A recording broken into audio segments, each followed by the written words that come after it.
ఇంటిలో పాత తినండి, పండగ చేసుకోపోండి. అబ్బా ఈ పెట్టిన పండగ పోవాలి అన్నట్లుగా లేరు. వాళ్ళకు ఒక నీతి ఉంది, చూపకూడదు.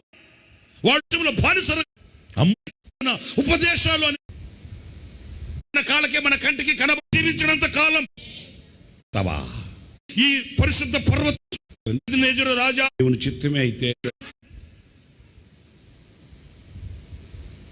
మీకు అర్థమైందండి.